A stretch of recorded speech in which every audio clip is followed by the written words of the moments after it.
मुंबई की एक सुबह थी। एक महिला ने अपने जेठ को फोन किया, भैया घर आ जाओ, पानी की पाइपलाइन टूट गई है, जल्दी आना। जेठ ने सोचा रोज की बात है। उसने जवाब दिया, ठीक है मैं आता हूं। घर पहुंचा तो भाभी ने दरवाजा खोला, बोली, भैया अंदर आ जाओ। जेठ ने पूछा, मेरा भाई कहाँ है? भाभी बोली, वो जौनपुर गए हैं। जेठ को थोड़ा अजीब लगा, पर उसने सोचा शायद जल्दी में निकल गया होगा।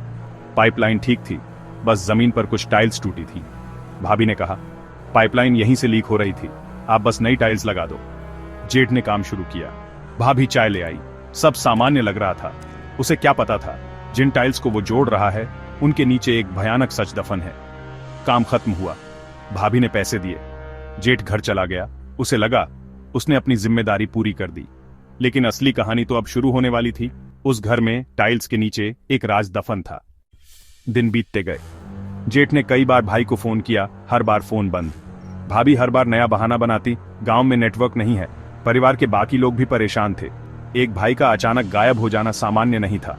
जौनपुर के रिश्तेदारों को फोन किया गया, क्या वो वहां आया है? जवाब मिला, नहीं। अब शक गहराने लगा। अगर वो जौनपुर नहीं गया तो कहां गया? जेठ को भाभी पर शक होने लगा। उसे पाइपलाइन की मरम्मत वाला दिन याद आया।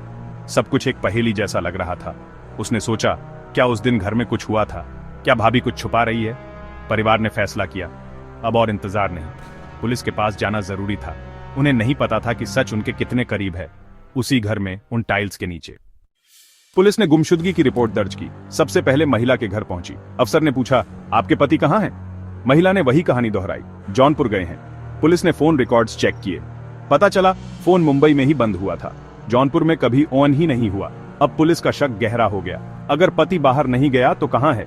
जेठ ने पुलिस को पाइपलाइन वाली घटना बताई। पाइपलाइन ठीक थी, बस टाइल्स टूटी थी। पुलिस को अब घर की तलाशी लेनी थी। शायद जवाब उन नई टाइल्स के नीचे था। महिला पुलिस को रोकने की कोशिश कर रही थी, लेकिन अब बहुत देर हो चुकी थी। पुलिस घर के अंदर दाखिल हो रही थी और सच बाहर आने के लिए बेताब था। पुलिस ने घर की तलाशी शुरू की। एक पुलिस वाले की नजर नई टाइल्स पर पड़ी। वो जगह बाकी फर्श से अलग दिख रही थी। वहां से एक अजीब सड़ी हुई गंध आ रही थी। अफसर ने पूछा, ये टाइल्स क्यों बदलवाई? महिला घबरा गई। पाइपलाइन लीक हो रही थी। पुलिस ने टाइल्स ठोक कर देखी, नीचे जगह खाली थी। अफसर ने आदेश दिया, इन टाइल्स को तोड़ो। महिला चीख पड़ी, लेकिन किसी ने नहीं सुना। टाइल टूटते ही भयानक बदबू बाहर आई। सबने अपनी नाक पर रूमाल रख लिया। मलबा हटाया गया। नीचे इंसानी शरीर का हिस्सा दिखा। वह लाश उसी गायब हुए आदमी की थी। उसके अपने ही घर में उसकी पत्नी ने उसे दफन कर दिया था। लाश मिलने के बाद घर सील कर दिया गया। महिला को गिरफ्तार किया गया। पुलिस ने महिला का फोन रिकॉर्ड खंगाला। वो अपने पति के अलावा एक और नंबर पर बहुत बात करती थी। वह नंबर उसके प्रेमी का था। पुलिस ने प्रेमी को भी गिरफ्तार किया। पूछताछ में प्रेमी ने सब कबूल लिया। उसने बताया, दोनों ने मिलकर हत्या की योजना बनाई थी। वह कत्ल की रात घर पर था। महिला ने भी गुनाह कबूल किया। हम दोनों शादी करना चाहते थे। पति रास्ते का रोड़ा था। उन्होंने पति को नींद की गोलियां दी, फिर गला घोंटकर हत्या की। लाश को घर में ही दफनाया, ऊपर से टाइल्स लगवा दी। जेठ को बुलाकर गुनाह पर पर्दा डलवाया। पुलिस ने पूरी कहानी अदालत में पेश कर दी। अदालत में केस चला।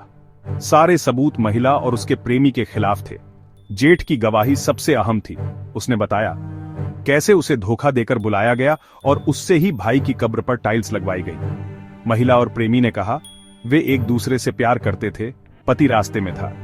अदालत ने दोनों को हत्या और सबूत मिटाने का दोषी पाया। उम्र कैद की सजा सुनाई। परिवार के लिए यह धोखा असहनीय था। एक भाई ने अपना भाई खो दिया, बच्चों ने पिता। यह कहानी बताती है, कभी कभी सबसे बड़े राज हमारे सबसे करीब दफन होते हैं। जिन चेहरों पर हम भरोसा करते हैं वही नकाब के पीछे कातिल हो सकते हैं। प्यार और धोखे के बीच की बारीक लकीर कब पार हो जाए कोई नहीं जानता। सतर्क रहें।